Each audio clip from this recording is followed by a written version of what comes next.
بسم اللہ الرحمن الرحیم الحمدللہ رب العالمین والصلاة والسلام علی خاتم المرسلین وعلی آلہ واصحابہ اجمعین اما بعد۔ اللہ رب العزت سے دعا ہے کہ اللہ تعالی ہمیں برکت دے رجب اور شعبان میں، اور ہمیں رمضان تک پہنچا دے، اور جو اس وقت عالم اسلام اور انسانیت پہ مشکلات ہیں، رب العزت ان تمام مشکلات کو آسانیوں میں بدل دے۔ ناظرین، گزشتہ روز ایک انتہائی افسوسناک واقعہ رونما ہوا۔ ننکانہ واربٹن میں، جس میں ایک شخص جو ملزم تھا اس بات کا کہ اس نے قرآن کریم کے اوراق کی توہین کی ہے، اور اطلاعات یہ ہیں کہ یہ شخص جو ہے اس کی کوئی اپنی بیوی کے ساتھ جھگڑا تھا یا معاملہ تھا، اور اس کو کسی نے بتا دیا کہ جی قرآن کریم کے اوراق میں اس کی تصویر لگا کے، ان کو شہید کر کے، ان پہ چھری لگا کے، یعنی ایک جس طرح یہ جادو ٹونے کے عمل ہوتا ہے، وہ بتا دیا گیا کہ جو بھی اس کا مقصود تھا، اور یہ شخص اس طرح قرآن کریم کے اوراق کو شہید کر کے گلیوں میں پھینکتا، اور پولیس نے اس کو گرفتار کر لیا۔ لیکن اس کے بعد ایک ہجوم اکٹھا ہوا اور تھانے پر حملہ کیا گیا، تھانے کے املاک کو بھی نقصان پہنچایا گیا، اور اس شخص کو تھانے سے نکال کے لوگوں نے مار دیا، سڑکوں پہ گھسیٹا۔ اب یہ سارا عمل جو ہے یہ کرنے والوں نے اس انداز میں کیا کہ جس کا نہ قانون سے کوئی تعلق ہے، نہ شریعت سے کوئی تعلق ہے، نہ قرآن و سنت سے کوئی تعلق ہے، نہ احکامات شریعت سے کوئی تعلق ہے۔ ان میں اکثریت وہ لوگ ہیں جنہوں نے 5 وقت کبھی مسلسل نماز بھی نہیں، یعنی ایک دن میں 5 وقت نماز ہے فرض، 5 وقت نماز بھی ادا نہیں کی ہوگی، جن کو صحیح طریقے سے کلمہ طیبہ کا مطلب بھی نہیں معلوم ہوگا، اور جنہوں نے قرآن کریم بھی نہیں پڑھا ہوگا۔ میں یہ دعوے سے کہہ سکتا ہوں، کیونکہ ان کی شکلوں سے، ان کے رویوں سے، ان کی وحشت سے، ان کی بربریت سے یہ ساری چیزیں نظر آ رہی ہیں۔ افسوس کی بات یہ ہے کہ چھوٹے چھوٹے بچے بھی اس توڑ پھوڑ کرنے میں اور اس سارے معاملے میں نظر آئے۔ پاکستان علماء کونسل نے اس کی بھرپور مذمت کی ہے۔ وزیر اعظم پاکستان میاں شہباز شریف صاحب نے اس کی مکمل تحقیق کر کے مجرموں کو سزا دینے کا جو ہے وہ حکم دیا ہے۔ وزیر اعلیٰ پنجاب ہیں محسن نقوی صاحب، ان کا بھی بیان دیکھا ہے۔ آئی جی پنجاب نے فوری ایکشن لے کے کچھ افسران کو معطل کیا ہے۔ لیکن ناظرین، آج میرا سوال جو ہے اور اس کا جواب جو میری سوچ کے مطابق ہے وہ میں آپ کے سامنے رکھنا چاہتا ہوں۔ سوال یہ ہے کہ آخر ایسا اچھا ہر چند ماہ بعد کیوں ہو جاتا ہے کہ خود ہی مدعی، خود ہی منصف، خود ہی جلاد؟ سیالکوٹ میں واقعہ ہوا، اس سے پہلے، اس کے بعد میرا خیال ہے خانیوال میں ایک واقعہ ہوا تھا، اس سے بعد وہاں بھی یہی ہوا۔ آخر یہ واقعات رکتے کیوں نہیں ہیں؟ میرے نزدیک جو وجوہات ہیں وہ میں تفصیل سے آپ کی خدمت میں عرض کرنا چاہتا ہوں۔ پہلی بات تو یہ ہے کہ گزشتہ 42 سے 43 سال یا اس سے بھی زیادہ کہہ لیں، ہم حالت جنگ میں ہیں۔ افغانستان کا جہاد، اس کے بعد وہاں افغان گروپوں کی آپس کی لڑائی، 9/11 کے بعد افغانستان میں جنگ، پاکستان میں انتہا پسندی اور دہشت گردی کی انتہا، اور پھر وہ جاہل اور دین سے ناواقف لوگ جنہوں نے دین کا لبادہ اوڑھ لیا ہے، جو حقیقی طور پر سورۃ الفاتحہ بھی صحیح نہیں پڑھ سکتے، وہ دین کے مبلغ بن کر اپنے آپ کو مبلغ بنا کر پیش کرنے لگے۔ اظہار رائے کی آزادی بالکل ہونی چاہیے، لیکن اس بات کی آزادی نہیں ہونی چاہیے کہ آپ حساس چیزوں میں اپنی مرضی کی رائے کو دین کہہ کر لوگوں کو اس کو عقیدہ بنا دے لوگوں کا، جو فکر قرآن میں نہ ہو، سنت میں نہ ہو، رسول اللہ صلی اللہ علیہ وسلم کی حدیث میں نہ ہو، اصحاب رسول و اہل بیت کے عمل سے ثابت نہ ہو، فقہا نے نہ بتائی ہو، اس کو آپ اپنی مرضی سے شریعت کا نام دے دیں۔ بدقسمتی ہے، ہمارے ہاں بہت سارے معاہدے موجود ہیں، پیغام پاکستان موجود ہے، لیکن ایک مکمل سناٹا ہے اس بات کے اوپر کہ جو جس کا دل چاہے وہ کہہ دیتا ہے اور کوئی گرفت نہیں ہوتی۔ اللہ کے نبی صلی اللہ علیہ وسلم نے فرمایا کہ کسی کے جھوٹا ہونے کے لیے، میں مفہوم بیان کر رہا ہوں، یہی کافی ہے کہ سنی سنائی باتوں کو آگے پھیلا دے۔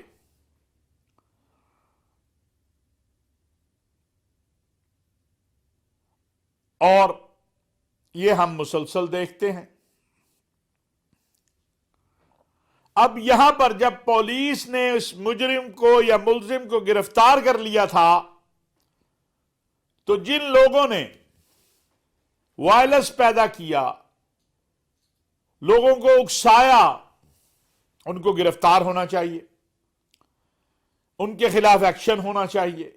جو وزیر اعظم نے ہدایات دی ہیں ان پہ مکمل عمل ہونا چاہیے،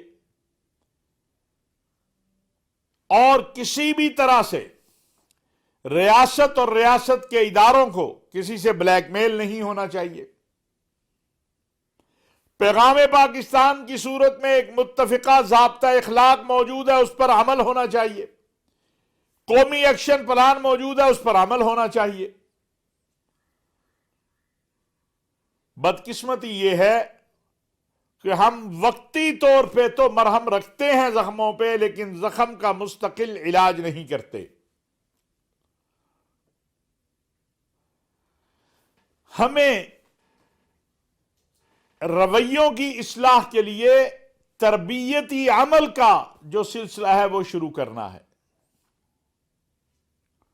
میں نے جیسا کہ عرض کیا تھا کہ میں انڈونیشیا سے ابھی آیا ہوں، وہاں بھی مسلمان ہیں، بلکہ مسلمانوں کا سب سے بڑا آبادی کے اعتبار سے ملک ہے۔ وہاں لوگوں کے رویے، انداز، اخلاق، لگتا نہیں کہ یہ موجودہ دور کے مسلمان ہیں، ایسے خوش اخلاق لوگ ہیں۔ پاکستان میں توہین ناموس رسالت ہو، توہین قرآن ہو، اس حوالے سے قوانین موجود ہیں۔ جب قانون موجود ہے تو پھر قانون کو ہاتھ میں لینا یہ سمجھ نہیں آتا۔ آپ نے شکایت کریں، پولیس اگر آپ کی بات نہیں سنتی، آپ عدالت میں جائیں، آپ مقدمہ کریں، لیکن یہاں پر تو معاملہ بالکل مختلف ہے۔ یہاں تو مجرم گرفتار ہو چکا ہے، ملزم گرفتار ہو چکا ہے، اور اس کو مارنے کے لیے تھانہ جو کہ امن کی اور حفاظت کی علامت ہے، اس پر چڑھائی کر دی گئی۔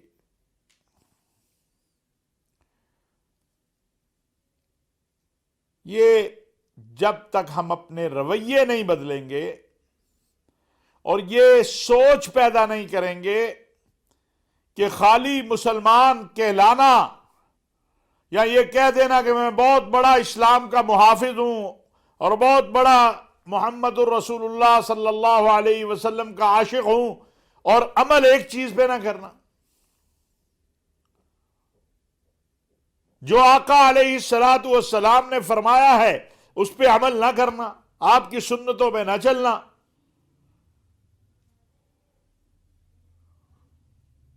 یہ مسلمان تھا، اس سے غلطی ہو گئی، جرم ہو گیا، اس کو سزا ملنی چاہیے تھی. کوئی یہ بات نہیں کہتا، نہ کہنی چاہیے کہ اگر کوئی شخص حقیقی طور پر توہین قرآن کرے یا توہین ناموس مصطفیٰ صلی اللہ علیہ وسلم کرے یا توہین انبیاء کرے اور رسول کرے تو اس کو سزا نہیں ملنی چاہیے. بالکل ملنی چاہیے. یہ کام عدالت کا ہے، یہ کام میرا اور آپ کا نہیں ہے. ریاست پاکستان میں یہ بات طے ہے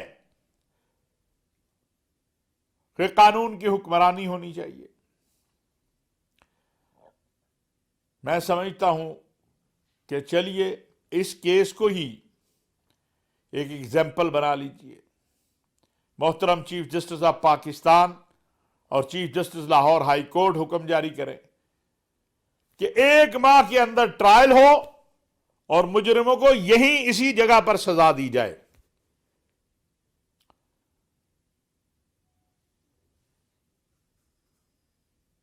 کسی ایک جان کا قتل یا زمین پر فساد پھیلانا یہ پوری انسانیت کا قتل ہے. یہ قرآن نے کہا ہے، من قتل نفسا بغیر نفس او فساد فی الارض فکأنما قتل الناس جميعا.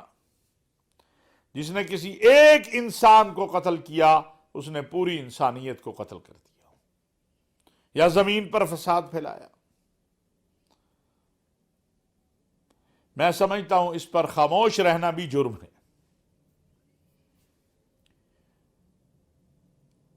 ہمیں ایسے رویوں کی، ایسے انداز کی مذمت کرنی چاہیے جو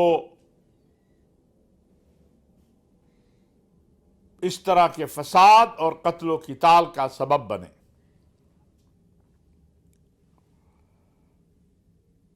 مجھے امید ہے کہ یہ کیس جلد از جلد جو اصل مجرم ہیں، خالی خانہ پوری انشاءاللہ نہیں ہوگی، اصل مجرموں کو پکڑا جائے گا اور پکڑا جانا چاہیے اور ان کو سزا ملنی چاہیے. افسوس کی بات ہے کہ اس طرح ایک انسان کو جو مجرم بھی ہو چاہے بے دردی کے ساتھ قتل کر دیا جائے. عدالت سے ماورا، قانون سے ماورا ایسا نہیں ہونا چاہیے. میں قطعاً یہ بات نہیں کہہ رہا کہ ایسے مجرموں کو، ملزموں کو چھوڑ دینا چاہیے. قانون اپنا راستہ خود بناتا ہے، قانون کو اپنا کام کرنے دینا چاہیے. ناظرین، ماہ رجب کے آخری ایام ہیں، آخری عشرہ ماہ رجب کا ہے. ایک تو جیسے میں نے عرض کیا اور بار بار میں عرض کر رہا ہوں کہ ہمیں جو ہمارے آقا و مولا سید الانبیاء حضرت محمد مصطفیٰ احمد مجتبیٰ صلی اللہ علیہ وسلم نے حکم دیا ہے، اس دعا کو ہمیں ہر لمحہ پڑھنا چاہیے. اللہم بارک لنا فی رجب و شعبان، اے اللہ ہمیں برکت دے رجب اور شعبان میں، وبلغنا رمضان، اور ہمیں رمضان تک پہنچا دے. ابھی سے رمضان المبارک کی تیاری کرنی چاہیے اور یہ برکت والے مہینے ہیں، ان میں خوب اللہ سے مانگنا چاہیے. دوسری جو میری گزارش ہے کہ ہمارے دوست برادر اسلامی ممالک ترکی اور شام، وہاں پر شدید زلزلہ آیا ہے۔ تقریباً اب تک 25,000 افراد جو ہیں وہ جاں بحق ہو چکے ہیں اور ہزاروں کی تعداد میں زخمی ہیں۔ پاکستان کے وزیر اعظم میاں شہباز شریف صاحب نے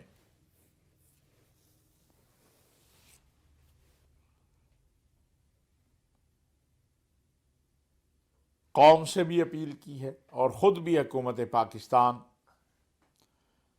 اپنے ترک اور شامی بھائیوں کی مدد کے لیے اپنی بساط کے مطابق کوشش کر رہی ہے۔ افواج پاکستان کے رضاکار، ہماری مسلح افواج کے نوجوان، ہمارے ریسکیو کے اداروں کے لوگ اس وقت ترکی میں خدمات سر انجام دے رہے ہیں، اور ہمیں اسی طرح شام کے لوگوں کا بھی خیال کرنا چاہیے۔ ماشاء اللہ ترکی ایک مضبوط ملک ہے، اور ترکی کے صدر جناب طیب اردگان نے جس عزم اور ولولے کا اظہار کیا ہے زلزلہ میں متاثر ہونے کی بحالی کے سلسلہ میں، وہ قابل قدر ہے۔ شام میں جو حالات ہیں وہاں بھی بہت بڑی امدادی کارروائیوں کی ضرورت ہے۔ پاکستان، سعودی عرب اور دیگر ممالک جو ہیں انہوں نے امدادی قافلے، امدادی سامان شام روانہ کیا ہے۔ ہم امید کرتے ہیں کہ اس وقت شام کی عوام کی مدد کے لیے بلا تفریق سب لوگ آگے آئیں گے، اور میں پاکستان کے تجار سے، عوام الناس سے، اکابرین سے یہی اپیل کروں گا کہ وہ آگے بڑھیں اور اپنے ترک بھائیوں اور شامی بھائیوں کی مدد کے لیے اپنا حصہ ڈالیں۔ وزیر اعظم صاحب نے فنڈ قائم کیا ہے، اس میں حصہ دیں، یا آپ جسے معتبر سمجھتے ہیں۔ مختلف ادارے جو اس وقت شام پہنچ چکے ہیں، ترکی پہنچ چکے ہیں پاکستانیوں کے امداد کے لیے، ان کے ساتھ تعاون کریں۔ اللہ رب العزت ہم سب پہ اپنا فضل و کرم کرے اور ہمیں ہر قسم کے آفات اور شرور سے محفوظ رکھے۔ ترکی اور شام کے لوگوں کی اللہ تعالی حفاظت فرمائے، اہل اسلام کی حفاظت فرمائے، ارض حرمین شریفین کی حفاظت فرمائے۔ وما علینا الا البلاغ المبین۔